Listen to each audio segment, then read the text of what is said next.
조국입니다. 반갑습니다. 예. 반갑습니다. 교수님, 저희 시사정비소 시청자분들께 인사 한 말씀 해주시죠. 시사정비소 시청자 여러분 안녕하십니까. 서울대학교에서 법 가르치고 있는 조국입니다. 이렇게 초대해 주셔서 감사드리고요. 그 탄핵 전에 옆에 계신 김광진 의원께서 한번 꼭 나와달라고 공갈 회유 협박을 해서 이렇게 나오게 됐습니다. 반갑습니다. 예, 반갑습니다. 근데 그마저도 페이스북으로 하셨다고. 그쵸? 페이스북 메시지로 섭외를 하셨다고 네. 들었습니다. 네, 맞습니다. 아니, 제가 이게 섭외가 됐다 네. 얘기를 했더니 여기 분들이 엄청 친하냐고 그러는 거예요. 그래서 그럴 땐 친하다고 해야 되는데 친하다고 하기에는 제가 전화번호를 모르더라고. 그래서 근데 여튼 페이스북 쪽지로도 이렇게 섭외할 수 있다는 희망을 갖고 여러분도 김 의원님이 이제 그동안 매우 활약을 많이 하셨고 그걸 보고 제가 한번 도와드려야겠다 마음 먹었죠. 예, 아유 감사합니다. 그 여러 질문들이 무거운 질문들이 있는데 사실은 페북에 한 분이 이 질문을 꼭 해야 된다라고 하셨어요. 예. 근데 그 질문에 꼭 걸맞는 일이 오늘 생긴 것 같아요. 네. 일이죠? 그 교수님 아마 아실 것 같은데 그 댓글에도 다셨더라고요. 김현 의원님이 네. 이걸 꼭 물어봐줘야 된다. 짧아요. 아주 한 줄이야. 길치시죠? 이렇게 물어봐달라고 하셨는데 오늘도 이 건물을 잘 못 찾아가지고 당황하셨어요. 예. 원래 좀 그러십니까? 길치는 아니고 김 의원님은 여의도에서 이제 우연히 만났는데 여의도는 제가 가능하면 안 가려고 하는 곳입니다. 왜냐하면 일방 통행이 워낙 많아서 잘못하면 놓쳐요. 예. 그래서 이제 근데 우연히 헤매고 있으니까 김 의원님을 만나서 알려주신 게 있고 오늘 여기는 제가 여기는 뭐 동네를 잘 모르니까 이 내비게이션을 쳤더니 똑같은 이름의 이 건물이 두 개가 있더라고요. 네. 1차, 2차 이렇게 네. 있는데 똑같이 가산구에 있어서 제가 먼저 간 곳은 2차였어요. 예. 주차까지 했더니 A동, B동이 없더라고요. 그래서 전화를 드렸더니 날 또 안 받아. 아마 이 방송 중에 제가 있던 것 같습니다. 이 라이브 때문에 네. 꺼놔가지고 핸드폰을. 그래서 난감한 상태에서 똑같은 이름이고 근데 A동, B동이 없어서 이건 1차, 2차 문제인 것 같아. 그래서 주변에 수희 아저씨한테 물어보니까 그분이 따로 있다라고 알려주셔서 진행을. 의원님이 잘못하셨네요. 의원님이 정말 잘못하네요. 그런가요? 예, 제가 사과드리겠습니다. 예. 물품을 보면 알 수 있어요. 페북 메시지에 지금 1차, 2차를 그 딱 적시해 주시 않으셨어요. 세상에. 진짜. 죄송합니다. 예. 자, 뭐 교수님 오셨으니까 전문 분야 우리가 그동안 김남국 변호사로 해결되지 않은 많은 법률적인 고민들이 있는데 법실무에서 우리 김 변호사님 정말 나을 거라 봅니다. 네, 그래서 그 전문가가 오셨으니까 물어봐야 될 것 같아요. 네. 조국 교수님 하면 이게 가장 전문가잖아요. 올해 한국 야구 누가 이길 것 같습니까? 그거는 뭐 비전문가 입장에서 확신하는 게 있습니다. 롯데 자이언트가 우승합니다. 요즘 감 많이 떨어지신 것 같은데. 그 분야가 가장 전문가시라고 또 어떤 분이 페북에 남겨주셨더라고요. 예. 페북 질문 중에 이런 것도 있었어요. 네. 학창 시절에 나경원 어머님하고 같이 학창 시절 보내셨는데 그렇죠. 예. 나경원 어머님이 그 조국 교수님한테 대실한 적이 있다. 뭐 이런 설이 있어요. 전혀 아닙니다. 전혀 아닌가요? 나 의원님은 대학 다닐 때부터 사귀던 분이 있었어요. 지금 현재 남편이신 분하고 사귀었고 그건 전혀 사실이 아니고 네. 나 의원님도 제 스타일이 아니고 저도 나 의원님 스타일이 아니었을 거라고 지금 제 스타일이 아니시라고 서로 스타일이 아니었을 거라고 저는 생각하고 어떤 있습니다. 면이 그렇게 마음에 안 드셨어요? 마음에 안 든 게 아니라 그냥 뭐 스타일이 안 맞는 거죠. 아마 서로 아마 그분의 살아온 느낌이 있지 않습니까? 네. 모두가 서로 상대방 이성에 대한 느낌이 있을 수 있는데 나 의원님은 그때도 제가 제 동기 중에서 뭐 제일 미녀가 아니었을까. 대시하는 남자들이 많았죠. 네. 선후배들 동기들이 많았고. 근데 저는 약간 그런 또 아주 저하고 친하게 지낸 편입니다. 네. 친하게 지냈고 나 의원님 노트를 매우 많이 빌렸어요, 제가. 네. 제가 수업 많이 안 들어갔기 때문에. 그 나 의원님 외모가 그렇게 출중하셨는데 네. 그 외모도 감당이 안 될 치명적인 무슨 단점 같은 게 있었나요? 자꾸 이렇게 뭔가 단점을 아니 너무 정색하시길래 뭔가 정치적인 답을 구하는 것 아니, 같은데. 뭐 기사 내쓰는 건가요? 사랑은 방식이 다르고 문화가 다르지 네, 않았을까 생각해 봅니다. 네 그렇군요. 아니 본인도 외모가 나 정도면 괜찮다 이렇게 생각하실 수 있죠. 외모로는 이 뭔가 메리트가 없다 이렇게.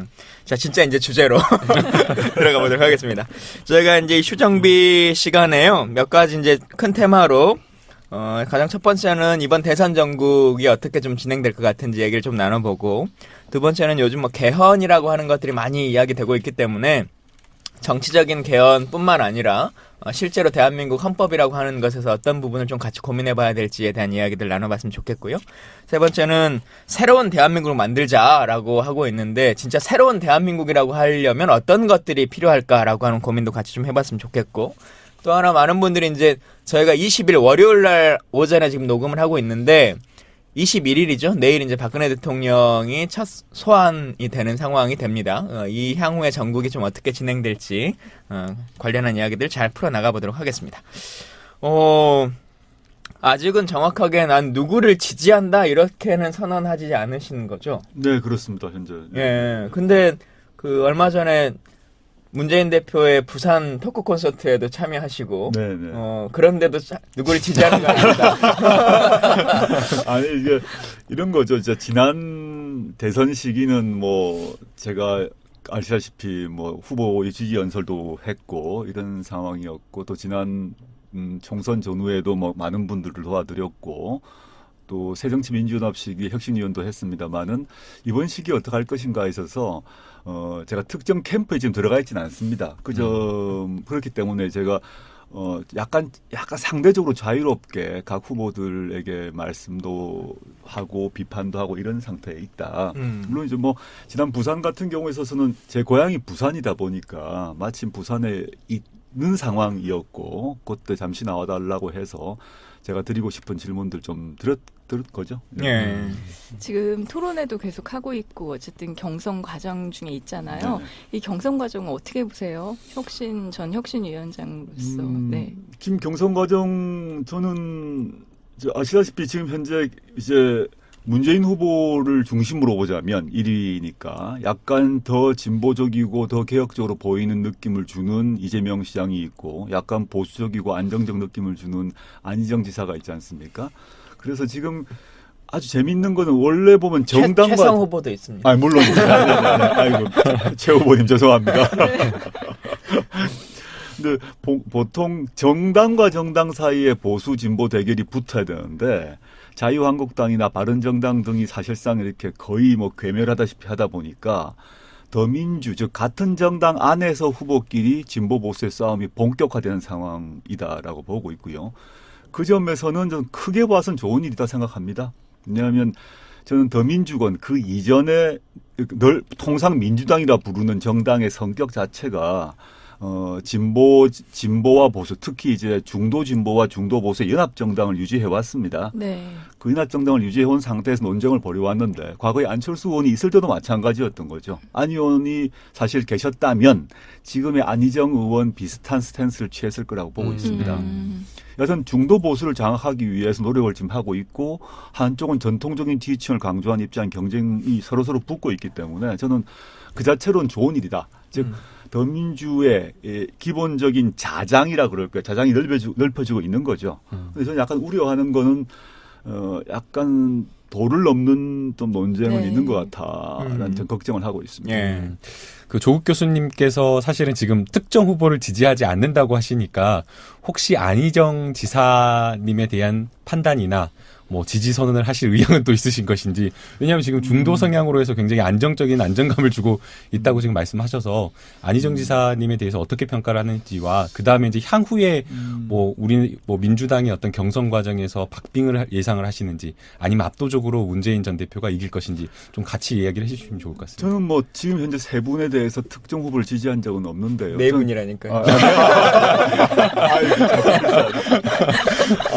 제가 최 시장님 책에 추천서가 있었어요. 옛날에 큰일 났네. 저는 개인적 소위 성향을 얘기하자면 저는 안희정 지사보다는 진보적 입장입니다. 모든 정책이나 뭐 가치관 등등등에 있어서, 또 현재의 정치적 관점을 바라보는 데서 그러합니다. 저는 공개적으로 전 대연정 반대합니다. 그걸 대연정 반대한다고 해서 뭐 특정 후보를 지지하고 반대하고 이런 문제가 아니라, 전 저의 가치관의 기준에서 대연정은 아니라고 보고 있고요. 물론 이제 자유한국당이나 바른정당과도 협치는 필요하죠. 근데 연정 문제는 당과 당으로 세력을 나누는 거기 때문에 곤란하다고 보고 있고 또 뭐 바른정당이나 또는 자유한국당 중에서 개인적으로 올 수도 있다고 심지어 생각해요. 근데 당과 당의 문제는 다르다는 생각을 한 것이 저의 정당 민주주의에 대한 생각입니다. 그 점에서 안 지사님하고 생각이 좀 다른 것 같아. 그거는 제가 안 지사님의 장점을 얘기하기 전에 먼저 말을 해야 될 것 같고. 근데 안 지사님의 기본 스타일을 보시면 저는 이제 몇 가지 장점이 있다고 보는데 하나는 이분이 단 한 번도 정당을 바꾼 적이 없습니다.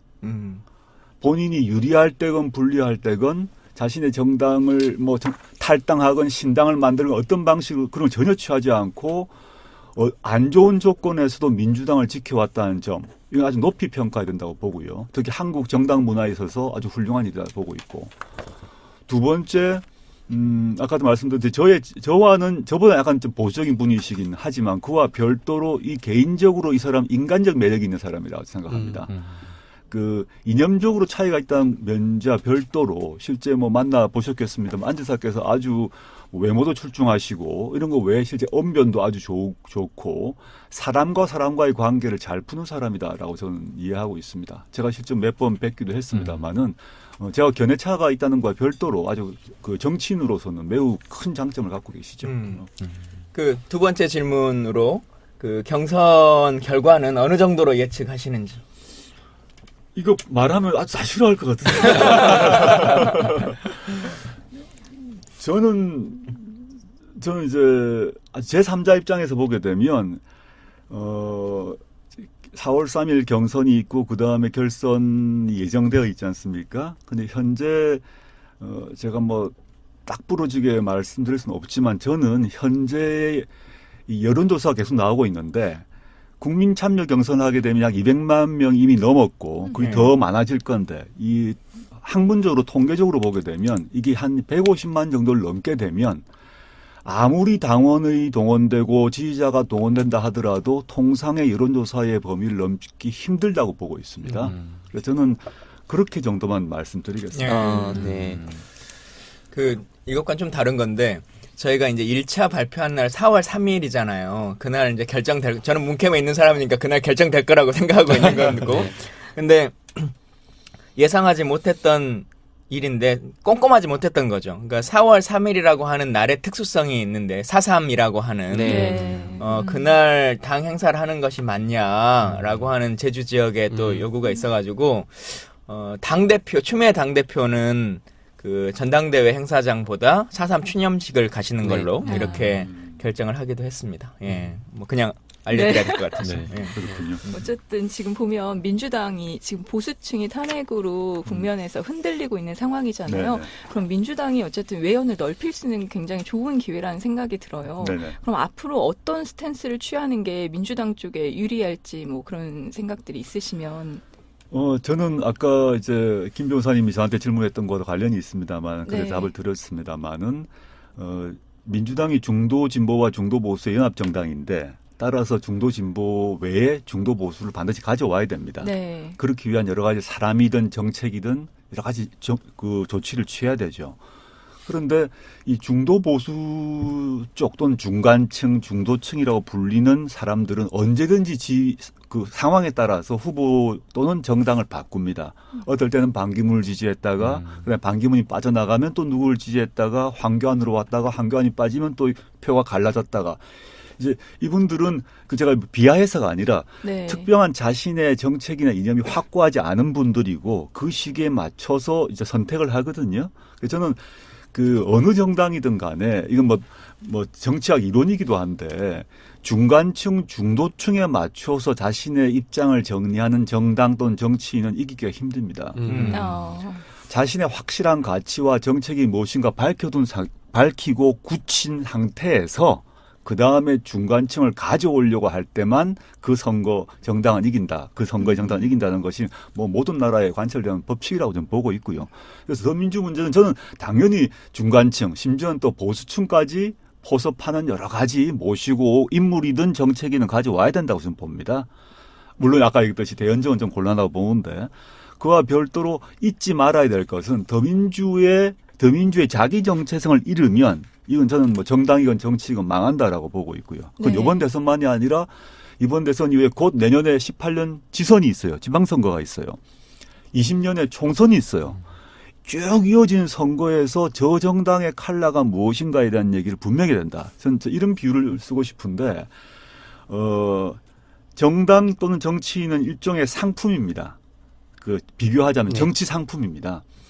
근데 그 유권자는 소비자입니다. 그랬을 때 이 상품을 구입할 것인가 저 상품을 구입할 것인가가 분명해져야 되는데 근데 이재명 그럼 어떤 상품인지 딱 머릿속에 딱 그려지죠. 각인이 됩니다. 문재명도 또 문재인도 또는 뭐 그 안철수도 또는 안희정도 어떤 상품인지가 점점 더 알게 됩니다. 그 상품이 각각의 장단점이 있음을 알고 사람들이 이제 그 상품을 사요. 그 다음에 자기 상품만으로 안 되면 연합을 하게 돼 있거든요. 근데 저 사람이 어떤 상품인지 도대체 모르겠다. 또는 저 정당이 뭘 하려는지 모르겠다. 우리는 정당 정치인을 선택하게 되면 그 사람에게 권력을 4년 또는 5년 주게 됩니다. 네. 그 대통령이건 국회의원이건. 그러면 내가 이 사람을 구입했을 때 이 사람을 4년 또는 5년간 쓰는 거죠. 4년, 5년 써야 되는데 이게 어떤 건지를 기본이 뭔지 이제 변형 형태 말고 기본 상품의 사용 용법이 있잖아요. 용도가 있잖아요. 이게 불분명하면 저는 안 된다고 봅니다. 덤으로 추가하는 건 오케이다. 당연히 그래야 된다. 네, 정치인에 대한 어떤 대권 주자에 대한 사용 설명서를 보다 친절하게 유권자에게 제공을 할 필요가 있다 이런 그렇죠. 말씀하신 네. 거잖아요. 그런 면에서 봤을 때 지금 교수님 보시기에 요 사용 설명서가 가장 좀 불친절하게 나와 있지 않은 후보라면 어떤 사람이 있을까요? 여야 통틀어서 이 사람 진짜 뭐 하려는지 잘 모르겠다 뭐 이런 사람도 있을 수 있잖아요. 저는 뭐 자유한국당 모든 후보 도무지 뭐 하는지 알 수가 없다. 네. 뭐 굳이 이제 우리가 노력을 하면 알 수가 있죠. 그 유권자가 막 노력을 하면 알 수 있는데 그건 이미 정당으로서 이제 패배한 것이고 정치로 패배한 것이라고 보고 거기 나오는 뭐 9분인지 10분인지 모르겠습니다만 그분들은 사실상 이번 대선은 포기했다고 봅니다. 정당으로서도 포기를 한 것 같고 네. 그 다음을 대비해서 지금 다 나오시는 거죠. 거기가 예. 9분이었는데 6분으로. 근데 컷오프가 됐어요. 사람들이 관심이 잘 없어서 그렇지 이미 컷오프가 돼가지고 조경태 의원과 김진 그 논설위원 그다음에 청년위원장 하셨던 분 세 분은 그 공탁금이 1억이거든요. 네. 1억 내고 15분 연설하고 1억 날린 거예요.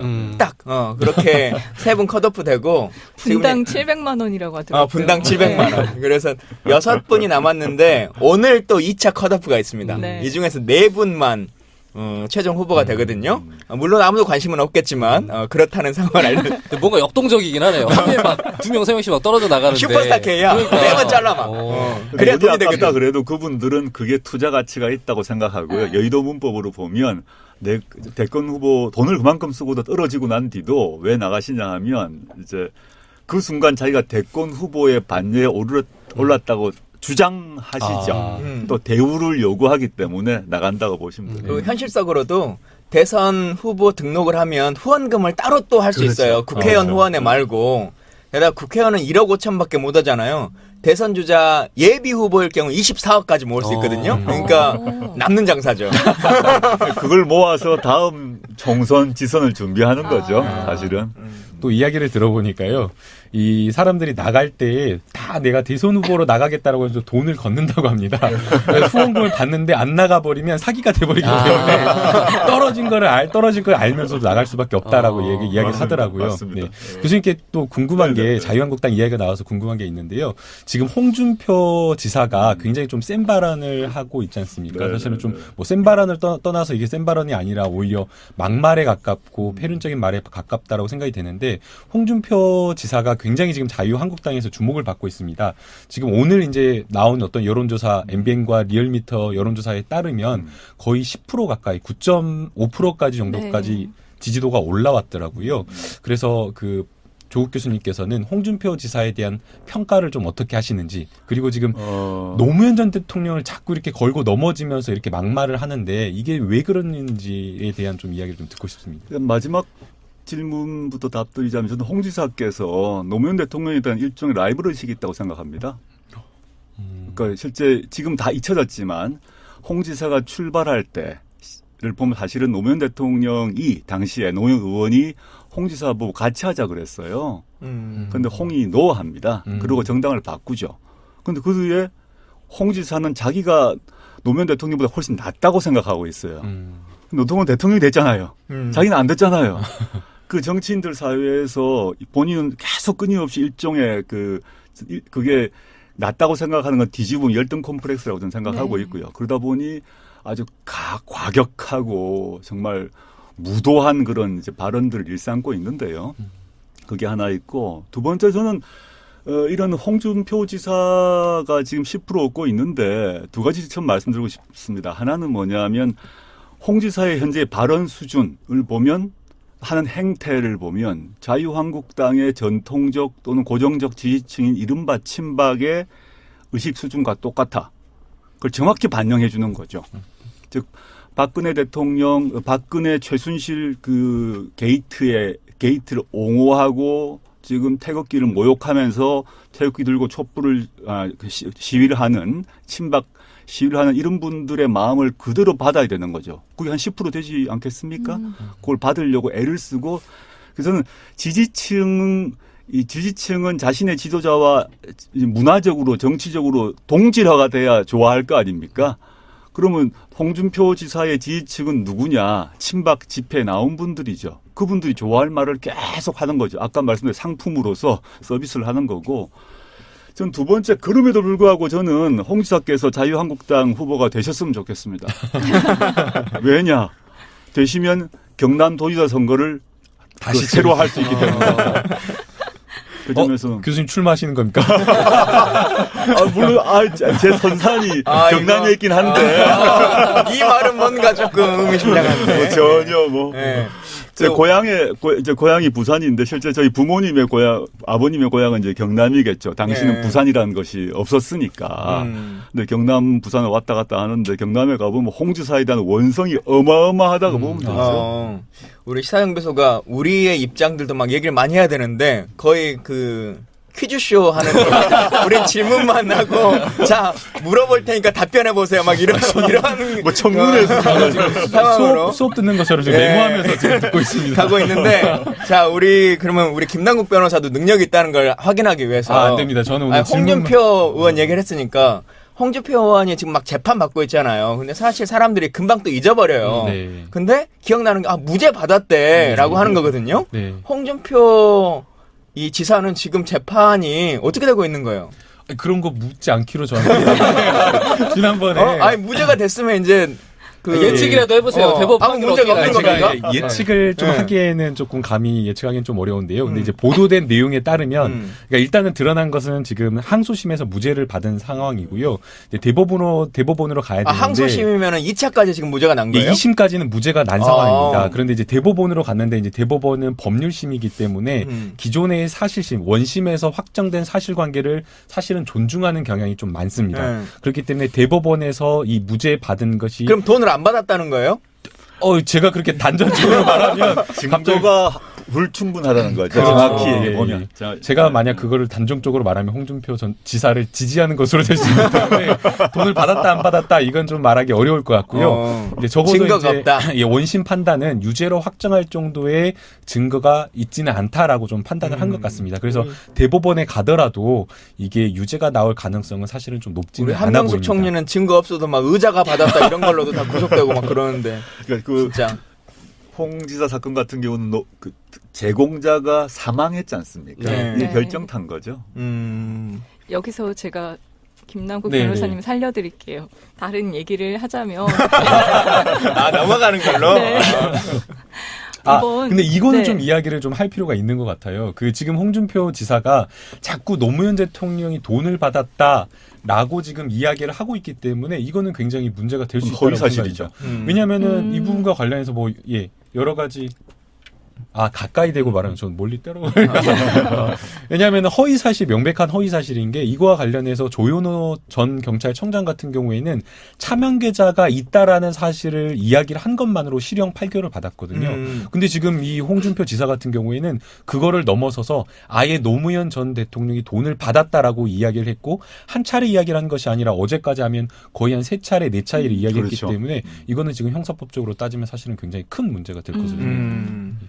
일부러 공격을 받으려고 하는 것 같아요. 예. 네, 의도적으로. 맞아요. 그럼 관심을 안 주는 게 우리한테는 좋은 거네요. 예. 아까 뭐 말씀하시려고 하던 거. 이번 주말에 이분 진짜 꼭 화제가 됐던 것 같아요. 진짜 홍석현 중앙일보 JTBC 전 회장이죠. 이제는 이분이 거의 대선 출마하는 것처럼 그런 보도들이 계속 나왔는데 이거 어떻게 보세요, 진짜? 보수 진영으로 갈 것인지에 대해서도 논란이 많고 그리고 누군가를 뭐 서포트해 줄 것이다라는 얘기들도 있고 이거에 대한 지금 전망들이 정말 많이 나오고 있는데. 글쎄요, 뭐, 저 예상하기 힘든데, 원래 이제 홍석현 회장께서 원래 보면, 반기문 씨의 자리에 가게 되어 있었던 거죠. 굳이 얘기하면. 유엔 사무총장 옛날에. 자리에. 예. 그러니까 네. 주미대사하고, 네. 그 다음에 유엔 사무총장하고 하는 것이 본인의 가장 큰 꿈이었는데, 삼성 엑스파일이 터지면서 모두 무산되고, 그러다 보니까 반기문 씨가 들어가 버린 거거든요. 우리 반기문은 어떻게 보면, 플랜 B였던 거죠, 당시 시점에서. 예. 그 점에서 이제 홍 회장께서는 좀 스트레스가 쌓이겠죠. 자신이 일종의 꿈이 있었을 것인데, 그게 있을 거고, 지금 시점에서 이제 갑자기 나오게 됐다고 보통 얘기를 하는데, 사실은 작년부터 말이 많이 돌았습니다. 네. 이분에 대한 어떤 책도 나오고, 또 작년 말부터 지금 최근에 떴습니다만 각종 조직도 만들고, 저는 뭐 정당도 만들 수 있을 것 같고 또는 정당 만들지 않다 하더라도 이번 대선에서 본인이 당선되리라 생각하지 않는다 하더라도 이번 대선 이후를 생각하면서 움직이실 것 같다는 생각을 좀 하고요. 본인이 이제 막 지금 한 2달도 안 남은 상태에서 출마를 할 것인가 많이 계산해 보실 거라 생각하는데 근데 JTBC 회장직을 그만뒀다는 얘기는 이번 출마든 아니든 간에 이제 완전 이쪽 이른바 정치판으로 들어오시겠다는 선택은 하신 것 같습니다. 근데 이분 출마 선언하시고 제일 처음으로 공식적으로 언급하신 이야기가 좀 엉뚱하게 홍라희 여사가 지금 뭐 이재명 구속에 뭐 되게 애통해하고 있다 이런 얘기를 했어요. 이재용 구속에. 아 그렇죠. 갑자기 이재명을 깜짝 놀랐네. 아 죄송합니다. 아 회장님 죄송합니다. 그러다가 치매 얘기 들어요. 제 길은 잘 찾는데 일은 사람 이름 좀 헷갈려가지고. 네 그렇습니다. 예. 엉뚱한 소리를 하셔가지고 아니 왜 구속된 사람 어머니의 심경을 왜 대선 출마하면서 본인 입을 통해서 뭐 이야기 자기 누나니까 뭐 그럴 수 있겠죠. 그렇죠. 근데 어제 이제 이 일이 벌어지고 저도 이제 정치부에 있던 기자 중에 여기 이제 비서실로 간 친구가 있어요. 그래갖고 갑자기 이제 이게 뜨니까 네. 새벽에 서로 통화를 했어. 뭔 일이냐? 뭐 이제 진짜 출마하냐 안 하냐? 뭐 이제 얘기를 하다가 출마 안 해요. 출마 안 한다니까 막 이제 막 하고 싸웠어. 그러다가 이제 그 친구가 야 정치인 대변인들이 받는 고통이 뭔지 알겠네요. 이제 하는 거야. 공세가 바뀌어가지고 계속 우리가 물어보니까 그러더니 그 다음날 다시 연락이 왔어요. 형, 근데 혹시 찌라시에 문재인 캠프 지지선언 한다고 거기 찌라시가 지금 도는데 캠프에서 뭔 얘기가 있어요? 난 다시 물어보는 거예요. 그래서 비서실이 나한테 그걸 물어보면 어떻게 되냐. 그랬더니 자기들도 베레벨 말들이 지금 막 다 떠들고 있는가 봐요. 비서실도 모르는 찌라시들이 그냥 막 돌고 있고. 네. 소문이 엄청나죠. 사실 작년 하반기에 홍석현 대망론 유사한 책, 모 언론사 기자가 책까지 썼어요. 네. 그래서 뭐 그때부터 막 이게 자가 발전이냐 타가 발전이냐 온갖 얘기가 있는데 저는 뭐 그건 두고 봐야겠습니다. 뭐 홍 지사께서는 전 반기문 총장보다는 더 이렇게 현명한 분이라고 저는 생각해요. 국내에 뭐 있었고 여시제 뭐 이런 여러 가지 네, 이야기들이 계속 조직도 흘러나오면서 그랬죠. 자 이렇게 대선 전망은 잠깐 이렇게 훑어보고 또 많은 분들이 궁금하시는 것이 이제 내일의 상황일 텐데 탄핵 이후에 박근혜 대통령의 행보가 어떻게 될 것이냐 그리고 검찰의 조사는 어떻게 이루어질 것이냐라고 하는 고민의 지점인데요. 가장 첫 번째로 보면 내일 정상적으로 검찰에 출두할 것으로 예상하십니까? 출두할 수밖에 없죠. 네. 할 것이라고 봅니다. 저는 이제 많은 분들이 지난 헌재 과정에서 맹활약하셨던 박근혜 대리인단들의 모습을 보셨지 않습니까? 네. 다들 지금 사후적 평가를 합니다만은 저는 요번에 이제 박근혜 전 대통령이 지난 검찰 조사, 지난 특검 조사를 받았어야 한다고 생각합니다. 받았으면 그때는 현직 대통령으로 받는 거예요. 네. 그럼 첫째 포토라인에 안 섭니다. 그 다음에 장소가 그 청와대 안이거나 청와대 근처에 있는 안 갑니다. 그리고 질문의 강도, 추궁의 강도도 약해질 수밖에 없습니다. 현직이고 아직 탄핵이 결정나지 않았기 때문에.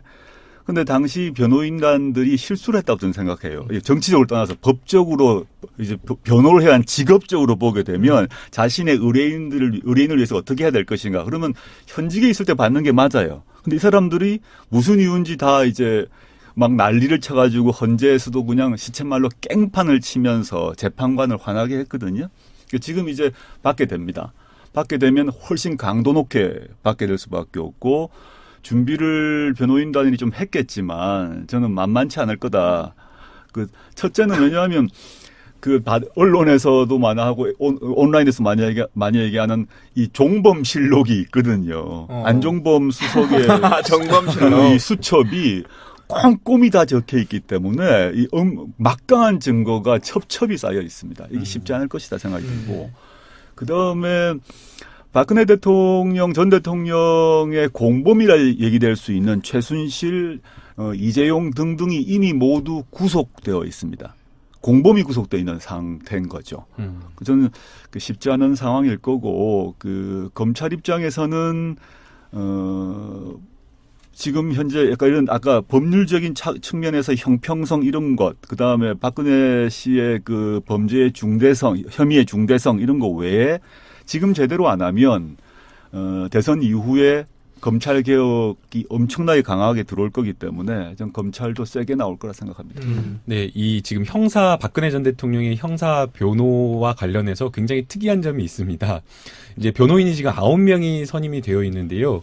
사실은 뭔가 자기 전문 분야 나왔다고 눈빛이 철렁철렁해졌어. 이게 굉장히 좀 특이한 게 예컨대 우리가 형사범죄를 공동으로 수임해서 변호를 한다라고 하면 의뢰인을 만날 때에 변호인이 함께 들어가가지고 이야기를 하게 되는 겁니다. 그러니까 예컨대 박근혜 대통령에 대한 변호를 한다라고 하면 변호인단에 적어도 한 6, 7명은 함께 들어가가지고 회의를 하고 의뢰인인 박근혜 전 대통령과 이야기를 해야 되는데요. 지금 박근혜 전 대통령의 사저를 들어가는 사람을 보게 되면 유영하 변호사하고 손봉규 변호사 2명인데 유영하 변호사가 한 8시간 정도 들어가고 손봉규 변호사는 한 1-2시간 정도만 들어가고 있는 거거든요. 즉 이 말은 박근혜 전 대통령이 변호인단 9명과 직접 다이렉트로 소통을 하는 게 아니라 유영하 변호사하고만 이야기를 하고 있다라는 겁니다. 대표 변호사하고만. 즉 이 말은 변호인단이 9명이 있는데 소통도 이 사람하고만 한다는 겁니다. 사실은 우리가 알다시피 유영하 변호사는 물론 이제 변호사이긴 하지만 정치인이라고 좀 평가하는 게 많지 않습니까? 그러니까 지금 이 박근혜 전 대통령은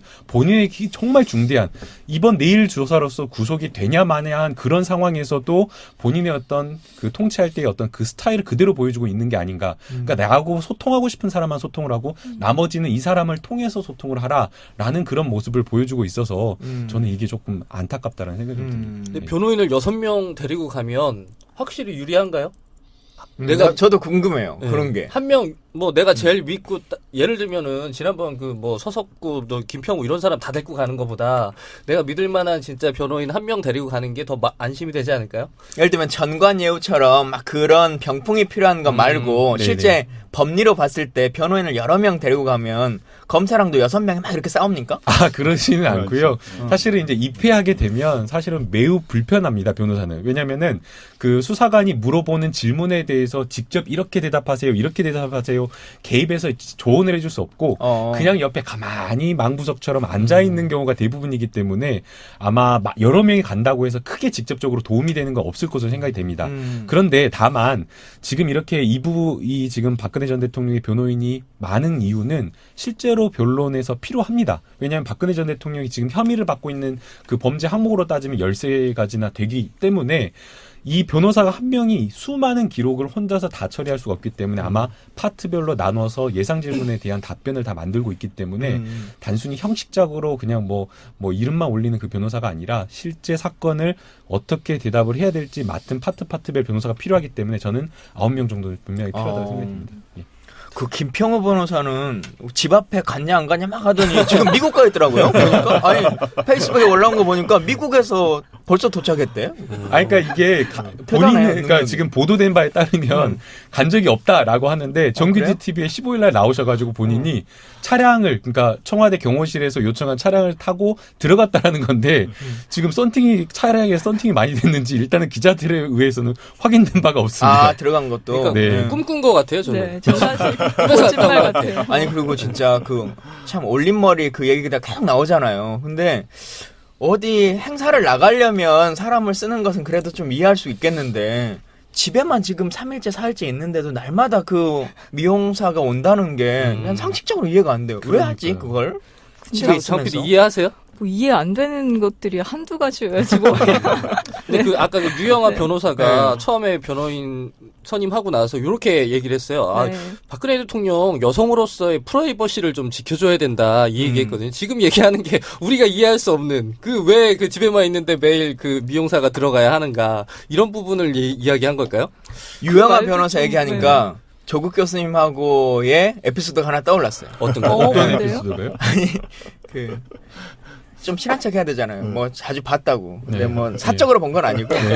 제가 조국 교수님을 가장 처음에 실물로 봤던 게 그 유영아 변호사와 연관이 있어요. 맞아요. 네. 제가 그 이하경 의원님하고 순천에서 오랫동안 이제 YMC 운동도 하고 뭐 이렇게 했었잖아요. 그래서 제가 5년 전에 4.11 총선 때 그때는 의원 당선되기 전에 제가 최고위원이었고 네. 이제 이하경 의원님이 군포에서 출마를 이제 하려고 그 개업식 아니고 뭐라 그러죠? 출판 기념일? 아니 사무실 여는 거. 개소식. 개소식. 정신이 아니야 지금 김광 의원님. 개소식을 하는데 그때 이제 조국 교수님이 이하경 의원님의 후원회장이셨어요. 그래가지고 제가 본 첫 번째 셀럽이야. 진짜 그 사진으로만 보던 그 얼굴을 진짜로 봤는데 의도인지 아니면 의식인지 잘 모르겠는데 이렇게 머리를 항상 이렇게 넘겨요. 이 머리를 넘김이 너무너무 매력적으로 보이는 거예요. 그 5년 전에. 그래서 머리 스타일 따라 하신 거예요? 아니에요. 방향이 같은데?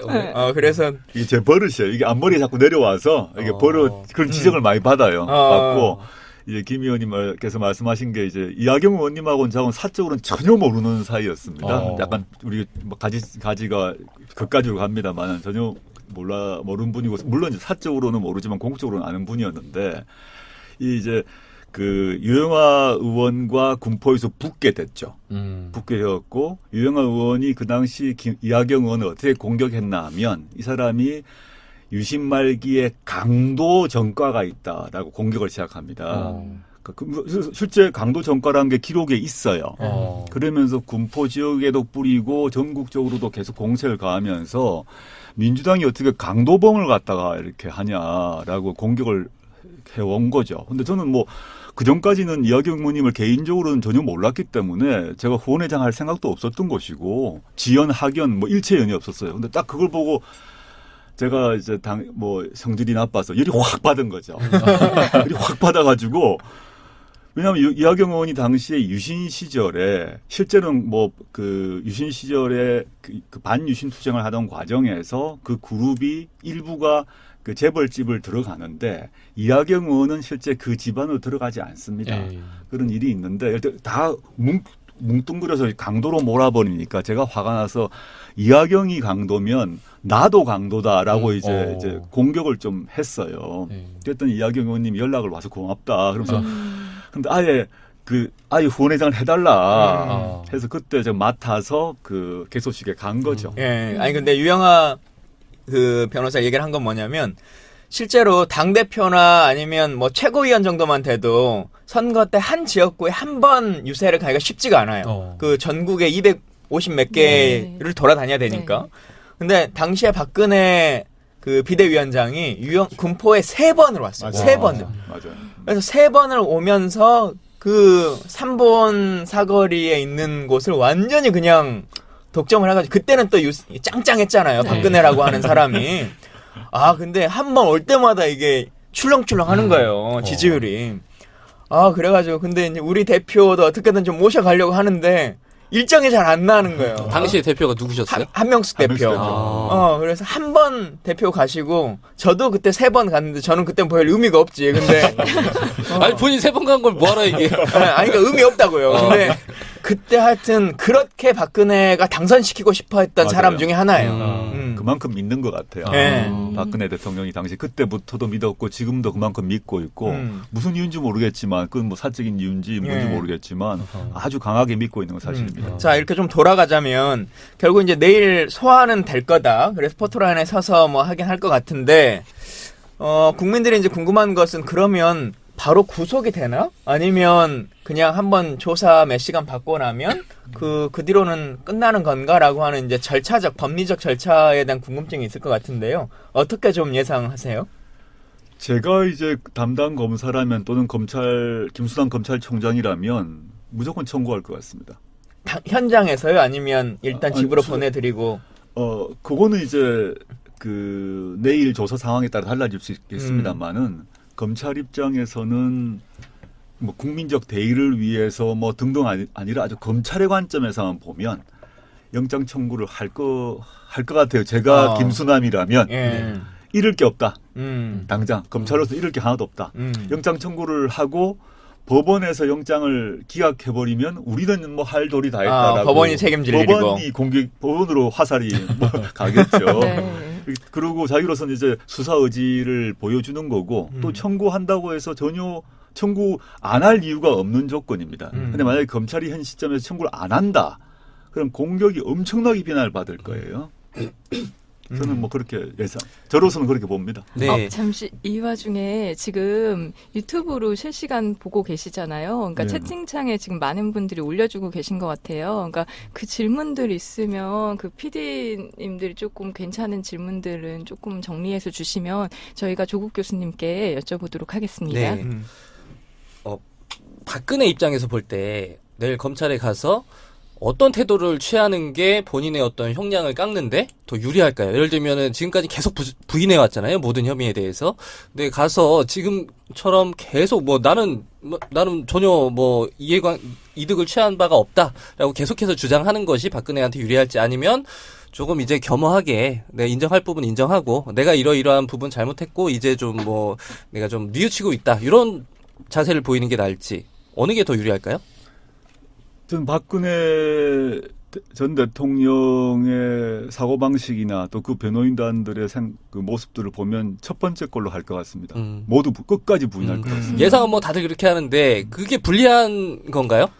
저는 결과적으로는 불리하게 나올 거라고 봅니다. 네. 저는 박근혜 대통령이 애초에 최순실 게이트가 터졌을 때 청와대에서 기자회견을 했지 않습니까? 그때 맨 처음에 매우 놀랍고 당황스러운 상태에서 대국민 사과를 합니다. 네. 그때 딱 한 번 사과를 하고 그 뒤부터는 모두 부인인데 사실은 물론 역사적 과정이지만 그 시점에서 전면적 고백하고 이선 후퇴하고 그랬으면 뭐 탄핵이 뭐가 없었겠죠. 내가 정말 죄송합니다. 잘못했습니다. 이러면 사람들이 우리 국민들이 마음이 따뜻하잖아요. 네, 그래서 네. 이제 넘어갈지 모르겠는데 분명히 사건 터지니까 사과해놓고 그 다음부터 계속 뒤집기 부인하면서 사람들이 화가 점점 나게 만드는 거거든요. 지금 시점에서는 이제 인정을 한다 그러면 지금 현재 특검의 수사, 검찰의 수사에서 이 돈 액수가 엄청나게 높기 때문에 이건 형법 적용 대상이 아니라 좀 어려운 말이지만 특별형법 적용 대상이라서 유죄 판결이 나게 되면 형량이 매우 높아집니다. 그래서 이거는 전면적으로 부인하지 않을까 생각해 봅니다. 유죄 판결 말씀하셔서 지난주에 우리 김남국 변호사는 법리로만 치면 정치적인 것 빼고 법리로만 치면 무기징역 나올 거다 이렇게 예상했거든요. 법률에만 보면 법률에만 보면 보면 진짜 좀 맞는 말씀이라 보고요. 얼굴 빨개졌는데 법률로만 보면 이게 매우 액수가 유죄가 전제가 되면 형량이 매우 높아질 거고 집행유예 완전히 불가능하고요. 실형 아무리 모든 걸 반환해서 깎아주더라도 실형 5년은 좋게 나온다. 한 10년은 기본일 것 같아 생각이 듭니다. 그러니까 이 사건의 당사자가 박근혜 씨가 아니라 어떤 홍길동이다라고 딱 넣어놓으면 이거는 홍길동이라고 넣어둔 상태에서 사람을 다 박을 빼고 해보면 10년 더 나오죠, 사실은. 거의 비슷하죠? 오. 그러면 내일 박근혜가 검찰에 가서 죄를 고백하고 모든 걸 다 털어놓는다 해도 뭐 중형이나 어떤 뭐 구속 영장 청구를 피할 방법은 없다. 뭐 이렇게 볼 수 있는 걸까요? 수사를 받고 나와서 그날 새벽에 밤샘 수사를 안 한다면, 야간 수사를 안 한다면 뭐 자정경에 나와서 정말 잘못했습니다. 제가 뭐 정말 석고대죄하겠습니다. 이렇게 되면 달라질 거라고 봅니다. 근데 전혀 뭐 그럴 분위기는 전혀 그럴 뿐이 아니라고 봅니다. 전혀 아닌 것 같아서. 저 유튜브에서 네. 질문이. 안젤라 제이님이 질문해 주셨는데 왜 청와대 압수수색 안 할까요? 질문해 주셨네요. 근데 이거 보면 압수수색을 먼저 하고 나서 그 박근혜를 소환 조사하는 게 검찰 입장에서 수사하는데 조금 더 수월할 수도 있을 것 같은데 그 소환 조사부터 먼저 하게 됐단 말이죠. 그 이유가 있을까요? 뭐 이건 검찰 생각이 어떤지 잘 모르겠습니다만은 통상으로 보면 물적 증거를 먼저 확보를 하고 난 그렇죠. 뒤에 그 다음에 사람을 불러서 진술을 확보하는 거죠. 근데 지금 보면 검찰로서는 이런 생각을 했을 수도 있을 것 같습니다. 이미 청와대 안에 없을 수가 있다라는 판단을 하는 거죠. 네. 그런데 저는 청와대 압수수색은 꼭 필요했다고 본 입장인데요. 이거는 이제 지웠다 하더라도 네. 안에 기록이나 온라인 즉 컴퓨터 안에 있는 거건 컴퓨터 바깥에 있는 서류든 간에 파쇄를 지금 JTBC 보게 되면 26대를 가지고 서류를 파쇄했다는 거 아닙니까? 네. 그건 이제 찾을 수가 없죠.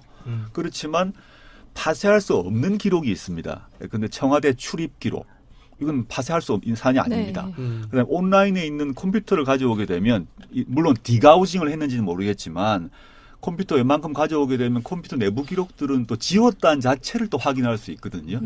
A란 증거가 없어질 수는 있습니다. 그런데 A란 증거를 지웠다는 건 확인할 수 있습니다. 네. 그래서 저는 필요하다고 보는데 지금 안 한 이유는 이미 지금 확보된 여러 가지 특검을 통해서 확보된 증거만으로도 충분하다라는 판단을 한 게 아닐까 추측해 봅니다. 제가 법률가분들이 오실 때마다 질문을 드리는데 앞으로도 또 이런 일이 있을지 모르지 않습니까? 청와대 또 다른 어떤. 그렇죠. 근데 검찰이 우리 영화에서 보는 것처럼 경찰을 이렇게 딱 데리고 가가지고 청와대로 영장이 있으니까 법원이 발부한 그걸 가지고 집행해서 막는 사람들은 공무집행 방해로 좀 잡아가고 해서 들어갈 수 있는 것이 정상적인 법 집행 아닌가요?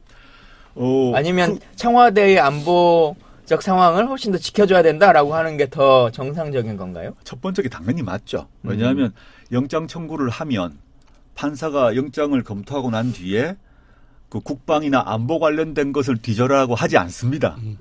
애초에 영장에서 특정 장소, 특정 지역에 있는 특정 사람의 어떤 물건을 하라고 딱 지목이 되어 있는 거죠. 한정적으로 발부를 해준 겁니다. 그러면 우리나라에서 판사가 검토를 한 거죠. 검사나 경찰이 마음대로 들어갔다는 게 아니라 내가 이런 거 할 테니까 어떻게 할까요 하니까 판사가 검토해보고 거기는 들어가라라고 한 거죠. 근데 그걸 거부했다는 자체는 사실은 청와대가 이제 법치를 완전히 무시한 거죠. 물론 이제 물리력으로 실제 우리 김 의원께서 말씀하신 것처럼 보면 검찰 수사관 경찰관들을 데리고 들어가서 밀어붙인다 그러면 거기는 경호원들이 나오지 않겠습니까? 네. 경호원들은 총 들고 있으니까 서로 이쪽도 총 들고 있겠죠. 경찰분들은. 그럼 이게 유혈 사태가 벌어지는 이상한 일이 발생하니까 서로 이제 스톱을 하게 된 겁니다만은 법률적으로만 보게 되면 영장이 나오면 영장에 따라야 되는 거죠. 누구든. 제 생각에 어쨌든 박근혜 전 대통령은 지금 수사를 이제 검찰에 가서 조사를 받을 것 같은데 밝혀질 것 같은데 최순실 국정농단의 정말 또 다른 축인 우병우 수사에 대해서는 사람들이 과연 정말 검찰이 수사를 제대로 할까 이런 의구심들이 정말 끊임없이 지금 나오고 있는 상황이잖아요. 네네. 과연 정말 가능할 거라고 보세요? 지금도 이른바 우병우 라인으로 불리는 사람들 지금 검찰의 요직이 다 있죠. 네. 전혀 검찰총장 역시 그렇잖아요. 네, 검찰총장도 뭐 우병우 라인인지 모르겠습니다. 네. 우병우와 긴밀한 관련이 있을 네. 것이고 우병우 라인이라고 부르는 사람들이 검찰 또는 뭐 국정원 뭐 등등까지 여러 군데 있는 상태라서 어떨지 모르겠다라고 이제 많은 걱정을 하시는 것 같습니다. 저는 시간상 이제 저는 김수남 총장이 오히려 그러하기 때문에 우병우 수사를 할 거라고 저는 생각합니다. 해야 된다고 하고 만약 안 했다 그러면 정권 교체 이후에 모두 더 큰 문제가 생길 거기 때문에 김수남 총장 입장에서 검찰 자체의 이런 그에 대한 신뢰가 바닥을 친 상태에서 네. 조직의 수장이라고 한다면 이미 여러 번 검찰총장 및 그 핵심 검사장급들이 회의를 여러 번 했을 거라고 보는데 이 시점에서 우병우 얘기가 빠졌을 리가 없다고 보고 우병우에 대한 이 특검에서 나온 수사 결과 외에 다른 여러 가지 혐의를 가지고 저는 할 거라고 저는 생각해 봅니다. 네, 이번에 그 검찰 특검에서 이제 특수본 수사로 지금 수사가 넘어온 상황에서 많은 분들이 특검은 종료가 됐지만 검찰이 이거 뭐 우병우 수사를 포함해서 그냥 넘어가지 않을 거다. 열심히 수사할 거다라고 그 상상하는 근거가 뭐냐면 이 검찰 조직에서 공수처 신설에 대해서 극렬하게 저항할 거기 때문에 이거를 그냥 넘어간다면 공수처 신설의 빌미가 될 수 있다. 그래서 열심히 할 거다라고 하는데 과연 그럴까요? 예를 들면 이번 수사를 우병우 탈탈 턴다고 해서 다음 정권에서 공수처가 안 생기고 이런 게 가능한 건가요? 이미 그 대선 주자들은 뭐 계속 공약하고 있는데 그렇죠. 이것과 상관없는 이야기인 것 같은데 자꾸 결부를 시키는 것 같아서. 그러니까 뭐 두 가지 측면이 있겠죠. 이제 검찰총장이 결국 최종적 결정은 총장이 하는데 지금 민정수석이 검찰총장에게 무슨 말을 한다거나 법무부 장관 없어요. 법무부 차관이 지시를 할 수도 없는 상황이죠. 그럼 검찰총장이 자신의 인사가 걸렸을 때는 청와대의 눈치를 보게 됩니다. 그런데 지금 검찰총장은 어느 누구도 눈치 볼 필요가 없고 남아있는 거는 자신이 김수남 총장이 다음 정권에서 무슨 총장이나 장관할 수가 없어요. 네. 그러면 사람 자기가 마지막 자리입니다. 그럼 그런 어르신이 그 계신 선배급의 분들은 마지막 마무리를 어떻게 자기가 무엇으로 남을 것인가를 생각할 수밖에 없는데 네.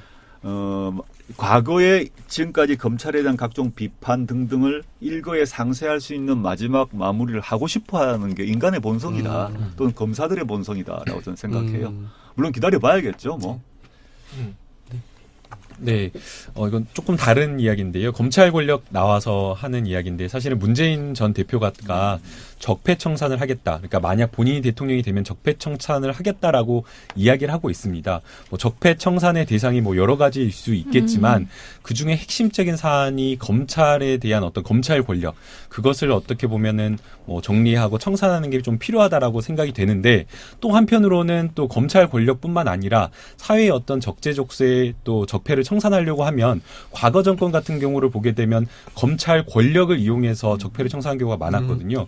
그러니까 다시 정리해서 말씀을 드리면 적폐 청산을 하기 위해서는 검찰 권력이 다음 정권에서는 필요하고 그런데 또 한편으로는 적폐 청산의 대상이 되기도 한 그 검찰 권력을 어떻게 할 것이냐 조금 충돌이 있는 것 아니냐라는 좀 생각이 드는데 이 부분에 대해서 뭐 교수님께서 어떻게 생각을 하시는지 또는 또 교수님이 또 사법개혁과 관련해서 아마 문재인 전 대표에게 많은 조언이나 이야기를 했을 것 같은데 이 부분과 관련해서 어떻게 좀 이야기를 했는지 그게 좀 궁금합니다. 실제 이제 조금 법률가들 사이에서는 많이 얘기되는 주제이고 그 모든 과거에 보면 이제 그 민주당 1기 정부, 2 정부 모두 검찰 개혁을 하려고 그러다가 실패하고 그 검찰을 쓰는 식으로 바뀌어 왔죠.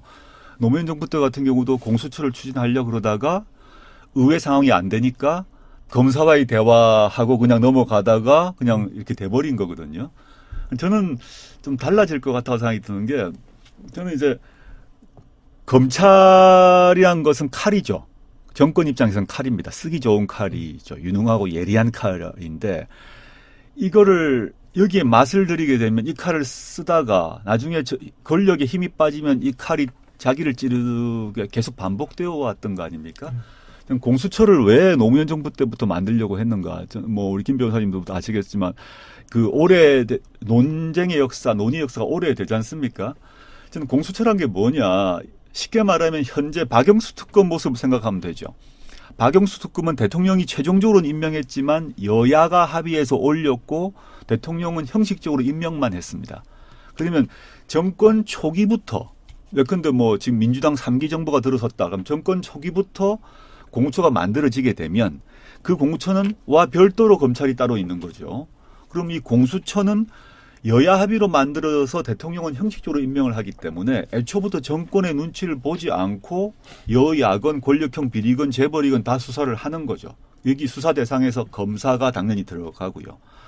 이렇게 되면 저는 공수처를 만드는 게 첫째 출발이라고 생각을 하는 게 공수처가 만들어지면 공수처가 정권의 칼이 아니라 지금의 박영수 특검을 보고 어떤 특정 정권의 칼제비라고 생각하지 않지 않습니까? 국민의 네. 칼이라고 생각하지 않습니까? 공수처를 그런 시스템을 만들어 두면 어느 정권이 되건 뭐 진보 정권이 되건 보수 정권이 되건 여야 합의해서 만들어서 놓으면 알아서 굴러가는 거죠. 좀 노무현 대통령이 꼭 하고 싶어 했던 것이 이거라고 저는 생각합니다. 근데 당시에 여소야대 상황에서 불가능했고 그래서 그 정책을 못 했는데 이게 제도로서 노무현 대통령 자신이 법률가였고 이 제도론자였기 때문에 그 제도를 만들어 두면 그게 굴러가는 거죠. 그러면 이제 여야가 누가 집권하든 간에 이 공수처를 의식할 수밖에 없기 때문에 조심하고 살아야 되는 거죠. 정치인이건 뭐 재벌이건. 그다음에 검찰은 이제 고 공수처의 관할에 속하지 않은 수사를 열심히 하면 되죠. 뭐. 참 차이가 있을 것 같고 그래서 여야 저는 문재인 후보가 본인이 지난 2012년 대선에서 공수처 문제를 강하게 얘기를 했고 뭐 그 검찰개혁 책을 지금 인하대 김희대 교수하고 같이 공저까지 했는데 이 점에 대해서 매우 잘 알고 있다고 저는 봅니다. 매우 잘 알고 있기 때문에 어떻게 운영할 것인가 다른 후보에 비해서 법률가로서 매우 잘 알고 있고 그를 공수처를 장악해서 뭘 하려겠다는 생각 자체가 없을 거다. 이 제도 자체의 우월성, 우위 그 장점을 잘 알고 있을 거라고 생각하고 있습니다. 우리가 얘기를 하다 보면 사실 다 기본적인 건 알고 있겠지라고 생각하는데 기본을 잘 서로 간에 잘 모를 때가 있거든요. 우리 변호사님 공수처의 풀네임이 뭐예요? 고위공직자 비리수사처입니다. 고위공직자 네, 비리수사처. 네. 아, 우리 변호사, 그러면 아니 변호사님 뭘로 보고 지금 그런 아니 질문을. 변호사가 이미 모른다는 게 아니라 듣는 분들은 사실 맞아요. 우리는 그냥 공수처 하지만 네. 그러면은 검찰과 이제 설명해 주긴 했지만 네네. 그러면 이 사람들은 정확히 뭘 하는 거기 때문에 네. 이게 검찰의 권력을 약화시킨다. 검찰 개혁의 일환이다라고 하는 거예요. 쉽게. 이제 고위공직자 비리 수사처와 관련돼서 좀 말씀을 드리면요. 현재 지금 법안이 발의가 되어 있습니다. 작년 이제 8월에 박범계 의원이 대표 발의를 해서 국민의당과 합의를 해서 이용주 의원이 아마 이 협상을 한 것으로 알고 있는데요. 그래서 지금 이미 지금 발의가 되어 있는 상황인데 지금 이 발의를 맡고 있는 사람이 누구인지 아시겠나요? 바로 김진태 의원이 맡고 있습니다. 그래서 굉장히 그 회의록을 보게 되면 격렬하게 싸우고 있는데요. 고위공직자 비리 수사처의 그 수사 대상이라고 하는 것을 보게 되면 이제 과거에 그 검찰에서 대검 중수부에서 가지고 있었던 재벌이라든가 정치권이라든가 이런 수사를 조금 가지고 갈 것으로 생각이 되고요. 그다음에 이제 그 그러면 수사에 일반 더해서 검찰은 재벌이나 정치나 이런 사람들을 수사할 수 없습니까? 아니요. 지금 이제 그 문재인 전 대표의 안을 보게 되면 특수본의 일부 기능은 좀 남겨놓는다라고 그렇게 이야기를 하더라고요. 그래서 일단 그런 수사를 또 가져가고 그다음에 지금 검찰의 수사는 검찰이 스스로 하게끔 되어 있는데 검찰 플러스 고위공직자에 대한 비리 수사를 할 수 있게끔 되어 있는 겁니다. 거기에는 검찰뿐만 아니라 여러 뭐 장차관 심지어 포함해서 청와대에 있는 비서관이나 수석에 대한 수사도 고위공직자 비리 수사처의 수사 대상에 포함이 공수처가 없는 지금의 상황에서는 검찰 자체를 이렇게 뭐 하는 걸 감사원이나 뭐 이런 데서도 조사를 할 수가 없나요? 검찰은? 네, 지금 검찰에서 비위 과정이나 이런 것들은 실제 검찰에 대한 어떤 비위 첩보나 이런 것들이 발생하게 되면 1차적으로는 경찰에서 수사를 하는데 검찰에서 수사지휘권을 발동을 해가지고 이 사건 자체를 검찰로 가져가 버립니다. 그러니까 검찰 수사에 대한 것을 본인 스스로 수사하게 되는 상황이 발생하게 되는데요. 그렇기 때문에 이제 그런 것을 막겠다라고 해서 지금 발의가 된 상황이고요. 이제 고위공직자 비리 수사처의 뭐 권한이 어디까지냐, 수사권만 줄 것이냐, 기소권까지 줄 것이냐, 뭐 여러 가지 논란이 있는데 기소권까지 줘야지 온전하게 고위공직자의 비리 수사처의 기능을 할 수 있다라고 해서 아마도 문재인 전 대표가 생각하는 것은 온전한 기소권까지 가진 어떤 그런 고위공직자 비리 수사처로 생각이 됩니다. 예. 이게 자유당만 반대하는 게 아니라 그 민주당 내에서도 이견이 있거든요. 그러니까 문재인 후보, 이재명 후보는 적극적으로 찬성하는 입장인데 안희정 후보는 이거 옥상옥 아니냐. 그래서 지금 반대하는 입장이에요. 그래서 이게 당론으로 민주당의 당론은 어떤가요? 이거 오래전부터 뭐 계속해서 주장해왔던 당론으로 알고 그럼 안희정 있습니다만은. 지사, 그 문재인 후보 말대로 안희정 지사의 안이 좀 당론하고 좀 어긋나는 거네요. 그러니까 옥상옥이라고 하는 게 이런 거잖아요. 그러니까 그러면 만약에 공수처를 만들어서 검찰을 감시하게 하면 그러면 공수처에서 비리가 나오면 공수처를 위한 또 감시기구를 또 만들어야 되냐 이런 건 좀 이런 논리인 것 같은데 좀 억지스럽지 않나? 이거 억지 아닌가? 검찰이 있는 거죠. 검찰이 하는 검찰이 거죠. 있는 거죠. 그렇죠. 예. 전혀 옥상옥이 아니고요. 그렇죠. 검찰이 위에 공처가 있는 게 아니라 검찰과 공수처가 이렇게 따로 있는 거죠. 이 위 상하가 그렇죠, 그렇죠. 아니라 병행해 있으면서 각자 역할을 맡고 서로 견제하는 방식이거든요. 지금 옥상옥 얘기는 안 지사께서 전혀 공수처를 이해 못하고 있는 것 같다 생각이 듭니다. 그러니까 기본적으로 검찰이라는 조직은 아래서든 옆에서든 누가 관리 감독하지 말아라라고 하는 입장들이 있는 것 같아요. 검찰의 막강한 이거 말하면 아주 다 싫어할 것 같은데. 저는 이제 제3자 입장에서 보게 되면 4월 3일 경선이 있고 그 다음에 결선이 예정되어 있지 않습니까? 근데 현재 제가 뭐 딱 부러지게 말씀드릴 수는 없지만 저는 현재 이 여론조사가 계속 나오고 있는데 국민 참여 경선하게 되면 약 200만 명 이미 넘었고 그게 더 많아질 건데 이 학문적으로 통계적으로 보게 되면 이게 한 150만 정도를 넘게 되면 아무리 당원이 동원되고 지지자가 동원된다 하더라도 통상의 여론조사의 범위를 넘기 힘들다고 보고 있습니다. 그래서 저는 그렇게 정도만 말씀드리겠습니다. 네. 이것과는 좀 다른 건데 저희가 이제 1차 발표한 날 4월 3일이잖아요. 그날 이제 저는 문캠에 있는 사람이니까 그날 결정될 거라고 생각하고 있는 거고.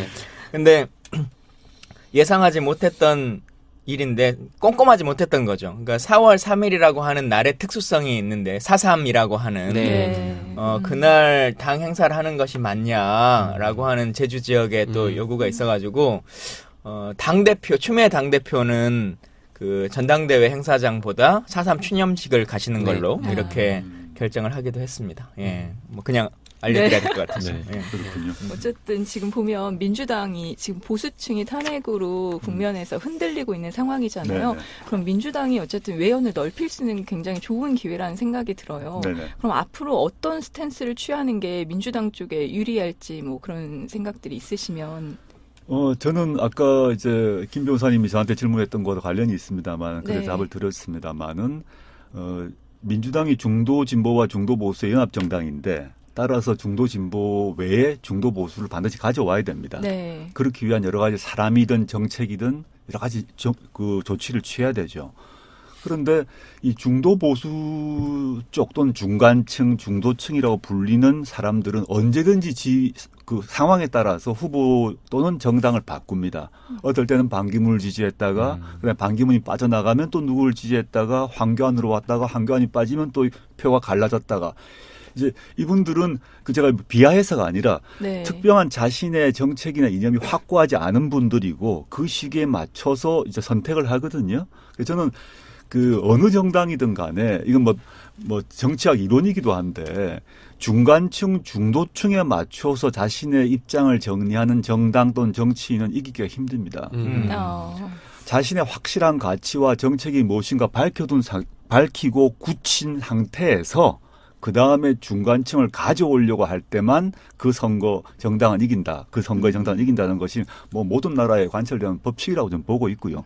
그래서 더민주 문제는 저는 당연히 중간층, 심지어는 또 보수층까지 포섭하는 여러 가지 모시고 인물이든 정책이든 가져와야 된다고 저는 봅니다. 물론 아까 얘기했듯이 대연정은 좀 곤란하다고 보는데 그와 별도로 잊지 말아야 될 것은 더민주의 자기 정체성을 잃으면 이건 저는 뭐 정당이건 정치이건 망한다라고 보고 있고요. 그건 네. 이번 대선만이 아니라 이번 대선 이후에 곧 내년에 18년 지선이 있어요. 지방선거가 있어요. 20년에 총선이 있어요. 쭉 이어진 선거에서 저 정당의 칼라가 무엇인가에 대한 얘기를 분명히 된다. 저는 이런 비유를 쓰고 싶은데 정당 또는 정치인은 일종의 상품입니다.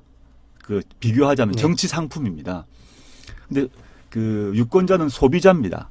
그랬을 때 이 상품을 구입할 것인가 저 상품을 구입할 것인가가 분명해져야 되는데 근데 이재명 그럼 어떤 상품인지 딱 머릿속에 딱 각인이 됩니다. 네. 문재명도 또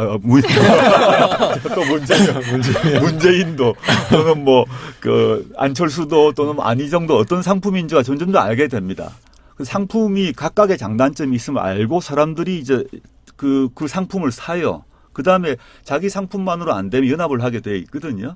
근데 저 사람이 어떤 상품인지 도대체 모르겠다. 또는 저 정당이 뭘 하려는지 모르겠다. 우리는 정당 정치인을 선택하게 되면 그 사람에게 권력을 4년 또는 5년 주게 됩니다. 네.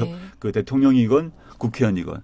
그러면 내가 이 사람을 구입했을 때 이 사람을 4년 또는 5년간 쓰는 거죠.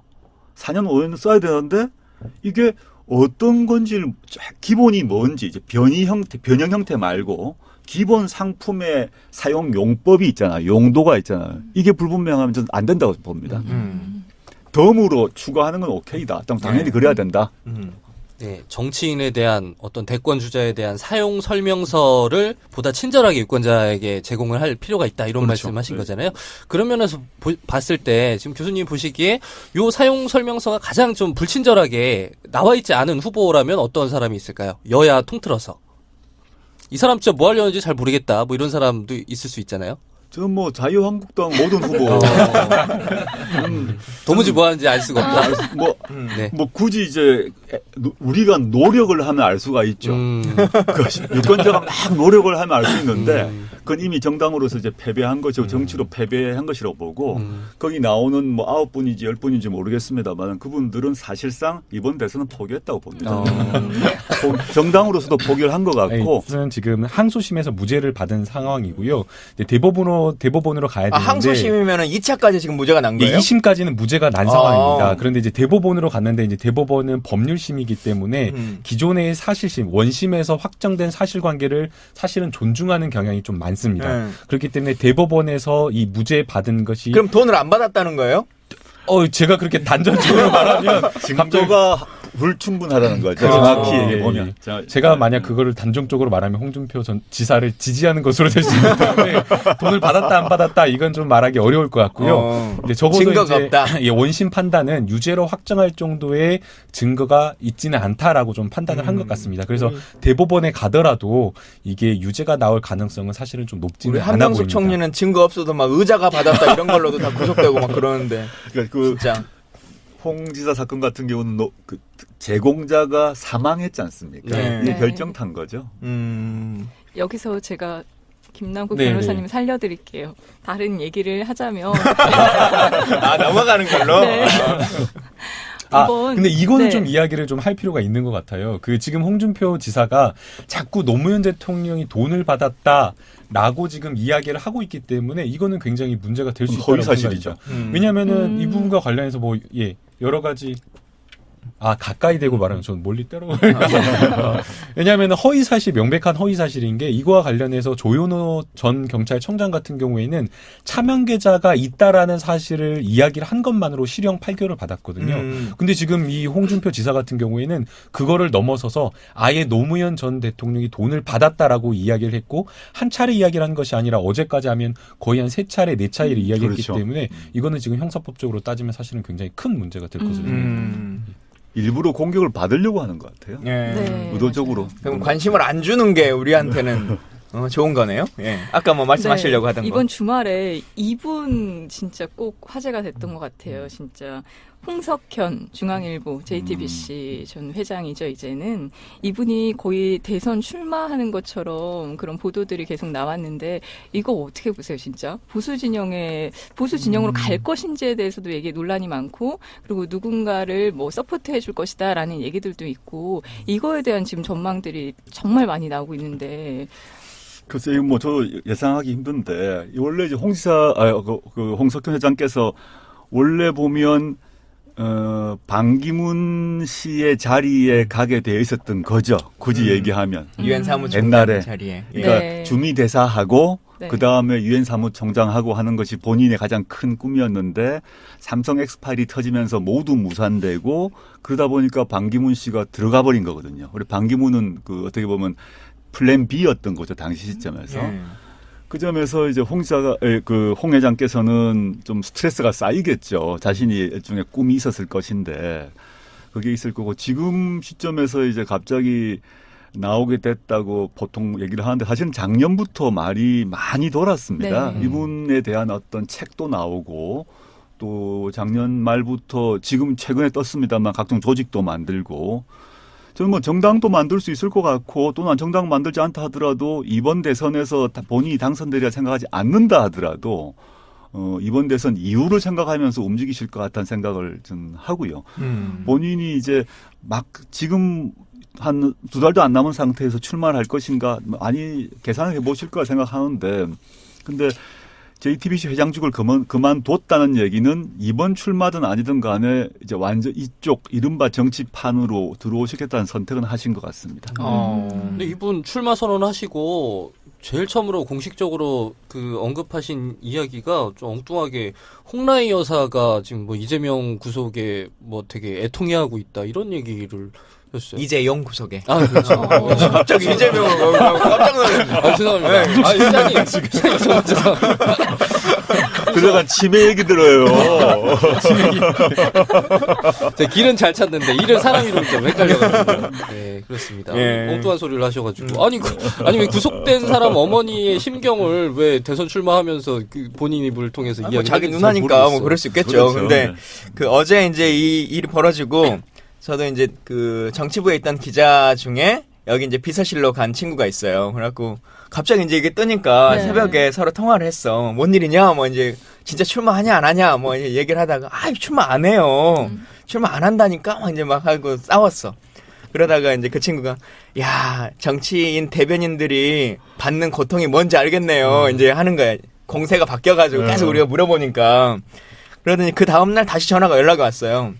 형, 근데 혹시 그 찌라시에 문재인 캠프 지지선언 한다고 거기 찌라시가 지금 도는데 캠프에서 뭔 얘기가 있어요? 난 다시 물어보는 거예요. 그래서 비서실이 나한테 그걸 물어보면 어떻게 되냐. 그랬더니 자기들도 별의별 말들이 지금 막 다 떠들고 있는가 봐요. 비서실도 모르는 찌라시들이 그냥 막 돌고 있고. 네. 소문이 엄청나죠. 사실 작년 하반기에 홍석현 대망론 유사한 책, 모 언론사 기자가 책까지 썼어요. 네. 그래서 뭐 그때부터 막 이게 자가 발전이냐 타가 발전이냐 온갖 얘기가 있는데 조국입니다. 반갑습니다. 예. 반갑습니다. 교수님 저희 시사정비소 시청자분들께 인사 한 말씀 해주시죠. 시사정비소 시청자 여러분 안녕하십니까. 서울대학교에서 법 가르치고 있는 조국입니다. 이렇게 초대해 주셔서 감사드리고요. 그 탄핵 전에 옆에 계신 김광진 의원께서 한번 꼭 나와달라고 공갈 회유 협박을 해서 이렇게 나오게 됐습니다. 반갑습니다. 예, 반갑습니다. 근데 그마저도 페이스북으로 하셨다고. 그쵸? 페이스북 메시지로 섭외를 하셨다고 네. 들었습니다. 네, 맞습니다. 아니 제가 이게 섭외가 됐다 네. 얘기를 했더니 여기 분들이 엄청 친하냐고 그러는 거예요. 그래서 그럴 땐 친하다고 해야 되는데 친하다고 하기에는 제가 전화번호를 모르더라고. 그래서 근데 여튼 페이스북 쪽지로도 이렇게 섭외할 수 있다는 희망을 갖고 여러분도 김 의원님이 이제 그동안 매우 활약을 많이 하셨고 그걸 보고 제가 한번 도와드려야겠다 마음을 먹었죠. 예, 아유 감사합니다. 그 여러 질문들이 무거운 질문들이 있는데 사실은 페북에 한 분이 이 질문을 꼭 해야 된다라고 하셨어요. 예. 근데 그 질문에 꼭 걸맞는 일이 오늘 생긴 것 같아요. 네. 일이죠? 그 교수님 아마 아실 것 같은데 그 댓글에도 다셨더라고요. 김현 의원님이 네. 이걸 꼭 물어봐줘야 된다. 짧아요. 아주 한 줄이야. 길치시죠? 이렇게 물어봐달라고 하셨는데 오늘도 이 건물을 잘 못 찾아가지고 당황하셨어요. 예.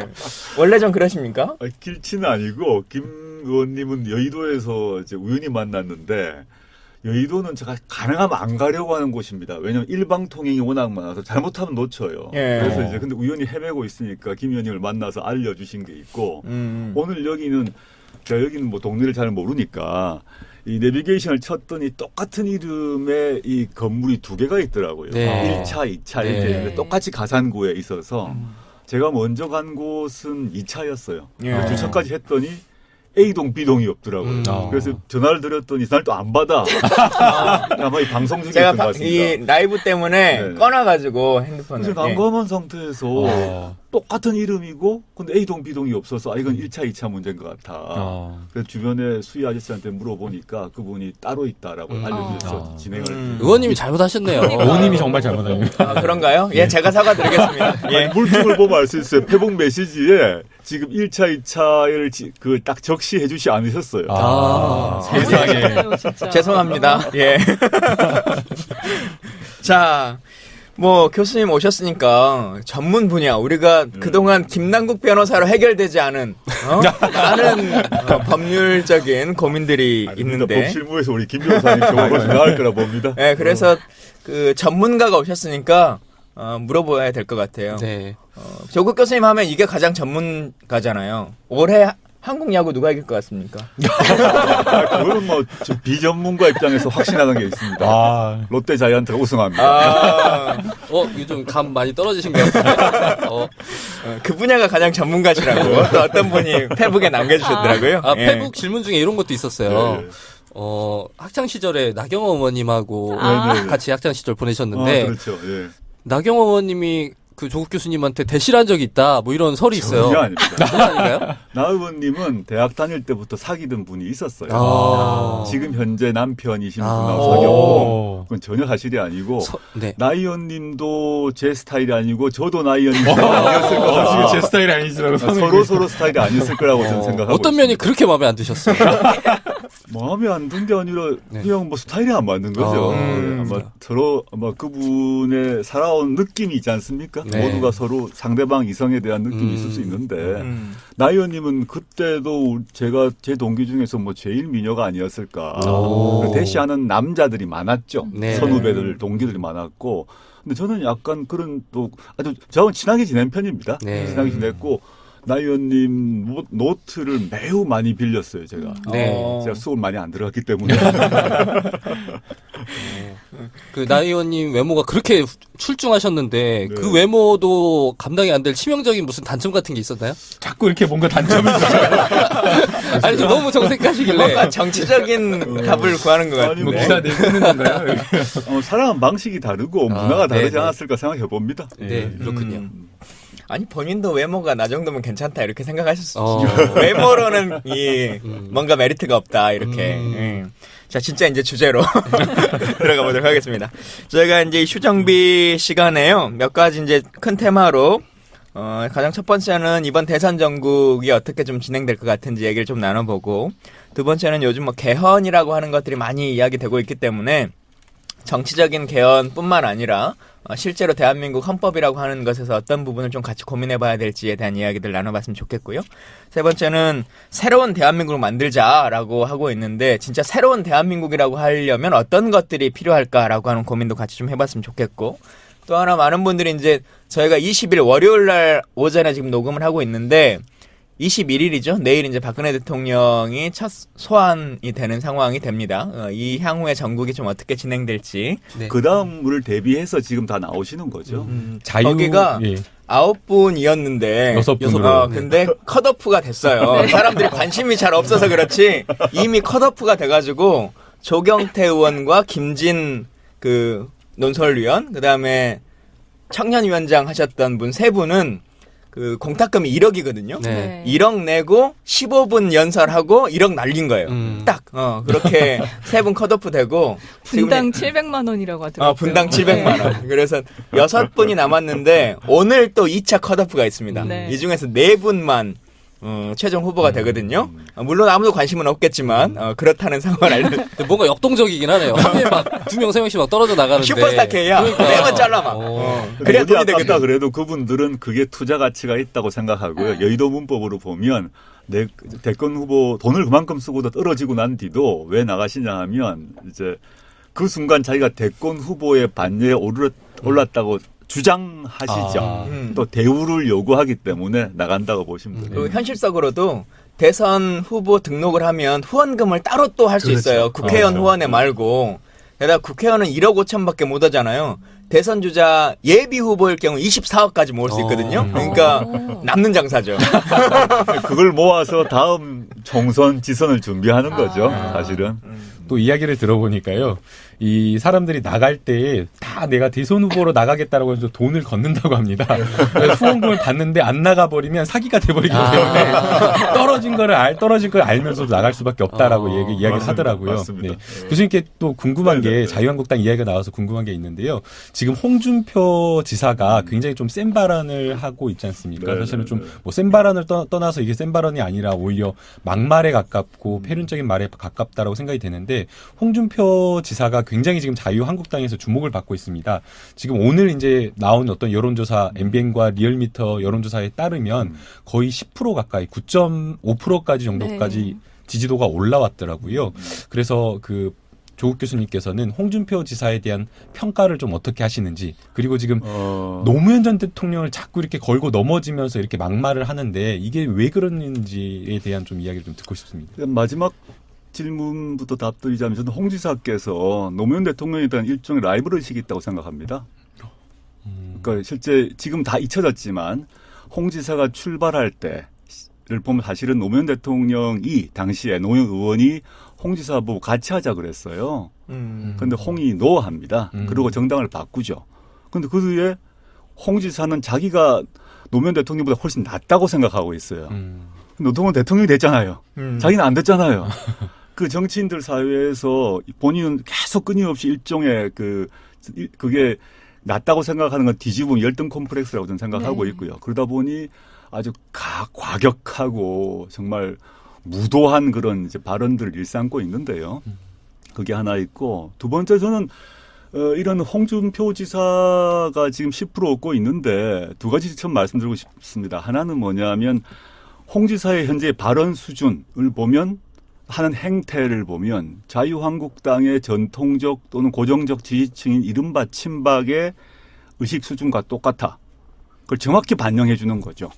즉 박근혜 대통령, 박근혜 최순실 그 게이트를 옹호하고 지금 태극기를 모욕하면서 태극기 들고 촛불을 시위를 하는 친박 시위를 하는 이런 분들의 마음을 그대로 받아야 되는 거죠. 그게 한 10% 되지 않겠습니까?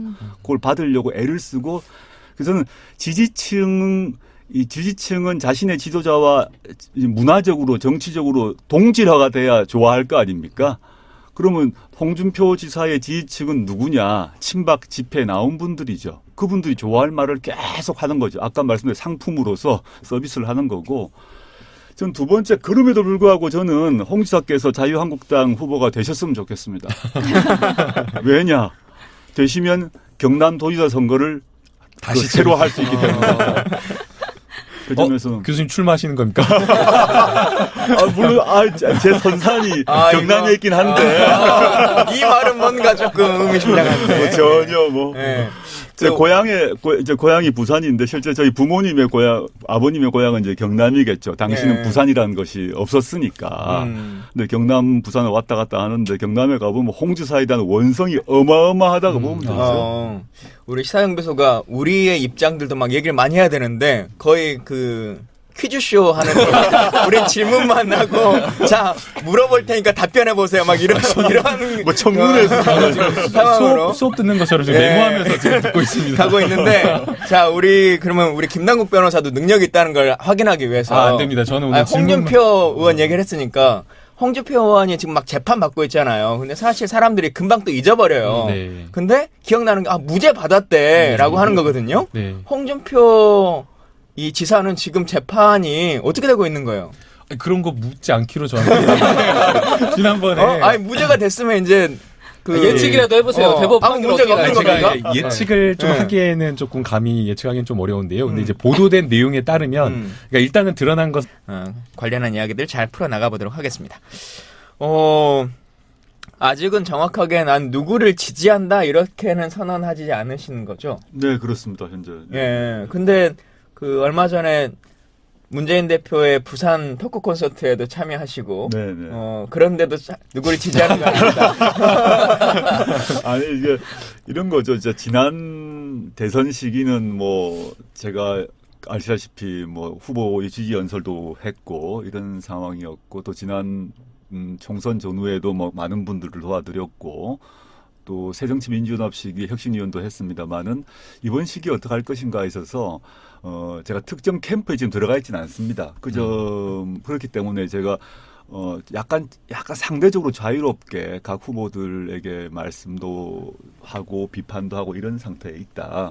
물론 이제 뭐 지난 부산 같은 경우에 있어서는 제 고향이 부산이다 보니까 마침 부산에 있는 상황이었고 그때 잠시 나와달라고 해서 제가 드리고 싶은 질문들 좀 들을 거죠. 예. 지금 토론회도 계속 하고 있고 어쨌든 경선 과정 중에 있잖아요. 네. 이 경선 과정은 어떻게 보세요? 전 혁신위원장으로서. 네. 지금 경선 과정 저는 이제 아시다시피 지금 현재 이제 문재인 후보를 중심으로 보자면 1위니까 약간 더 진보적이고 더 개혁적으로 보이는 느낌을 주는 이재명 시장이 있고 약간 보수적이고 안정적 느낌을 주는 안희정 지사가 있지 않습니까? 그래서 지금 아주 재밌는 거는 원래 보면 정당과 최성 후보도 있습니다. 아 물론 아이고 최 후보님 죄송합니다. 근데 보통 정당과 정당 사이에 보수 진보 대결이 붙어야 되는데 자유한국당이나 바른정당 등이 사실상 이렇게 거의 뭐 괴멸하다시피 하다 보니까 더민주 즉 같은 정당 안에서 후보끼리 진보 보수의 싸움이 본격화되는 상황이다라고 보고 있고요. 그 점에서는 좀 크게 봐서는 좋은 일이다 생각합니다. 왜냐하면 저는 더민주건 그 이전에 통상 민주당이라 부르는 정당의 성격 자체가 진보와 보수, 특히 이제 중도 진보와 중도 보수의 연합 정당을 유지해 왔습니다. 네. 그 연합 정당을 유지해 온 상태에서 논쟁을 벌여왔는데 과거에 안철수 의원이 있을 때도 마찬가지였던 거죠. 안 의원이 사실 계셨다면 지금의 안희정 의원 비슷한 스탠스를 취했을 거라고 보고 있습니다. 여튼 중도 보수를 장악하기 위해서 노력을 지금 하고 있고 한쪽은 전통적인 지지층을 강조한 입장 경쟁이 서로서로 붙고 있기 때문에 저는 그 자체로는 좋은 일이다. 즉 더민주의 기본적인 자장이라 그럴까요? 자장이 넓혀지고 있는 거죠. 근데 저는 약간 우려하는 거는 약간 도를 넘는 좀 논쟁은 네. 있는 것 같다라는 좀 걱정을 하고 있습니다. 예. 그 조국 교수님께서 사실은 지금 특정 후보를 지지하지 않는다고 하시니까 혹시 안희정 지사님에 대한 판단이나 뭐 지지 선언을 하실 의향은 또 있으신 것인지. 왜냐하면 지금 중도 성향으로 해서 굉장히 안정적인 안정감을 주고 있다고 지금 말씀하셔서 안희정 지사님에 대해서 어떻게 평가를 하는지와 그 다음에 이제 향후에 뭐 우리 뭐 민주당의 어떤 경선 과정에서 박빙을 예상을 하시는지 아니면 압도적으로 문재인 전 대표가 이길 것인지 좀 같이 이야기를 해주시면 좋을 것 같습니다. 저는 뭐 지금 현재 세 분에 대해서 특정 후보를 지지한 적은 없는데요. 네 분이라니까요. 제가 최 시장님 책에 추천서가 있었잖아요. 옛날에 큰일 났네.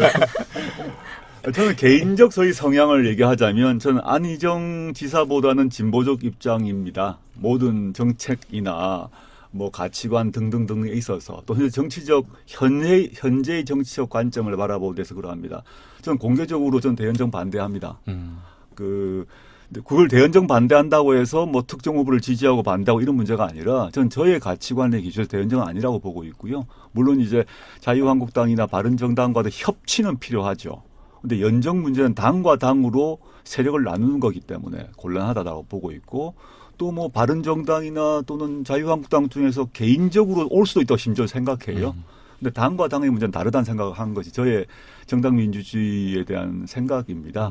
그 점에서 안 지사님하고 생각이 좀 다른 것 같아. 그거는 제가 안 지사님의 장점을 얘기하기 전에 먼저 말을 해야 될 것 같고. 예. 근데 안 지사님의 기본 스타일을 보시면 저는 이제 몇 가지 장점이 있다고 보는데 하나는 이분이 단 한 번도 정당을 바꾼 적이 없습니다. 본인이 유리할 때건 불리할 때건 자신의 정당을 뭐 탈당하건 신당을 만들건 어떤 방식으로 그런 걸 전혀 취하지 않고 안 좋은 조건에서도 민주당을 지켜왔다는 점 이거 아주 높이 평가해야 된다고 보고요. 특히 한국 정당 문화에 있어서 아주 훌륭한 일이라고 보고 있고 두 번째 아까도 말씀드렸듯이 저와는 저보다 약간 좀 보수적인 분이시긴 하지만 그와 별도로 이 개인적으로 이 사람 인간적 매력이 있는 사람이라고 생각합니다. 그 이념적으로 차이가 있다는 면과 별도로 실제 뭐 만나 보셨겠습니다만 안 지사께서 아주 외모도 출중하시고 이런 거 외에 실제 언변도 아주 좋고 사람과 사람과의 관계를 잘 푸는 사람이다라고 저는 이해하고 있습니다. 제가 실제 몇 번 뵙기도 했습니다만은 제가 견해차가 있다는 것과 별도로 아주 그 정치인으로서는 매우 큰 장점을 갖고 계시죠. 그 두 번째 질문으로 그 경선 결과는 어느 정도로 예측하시는지.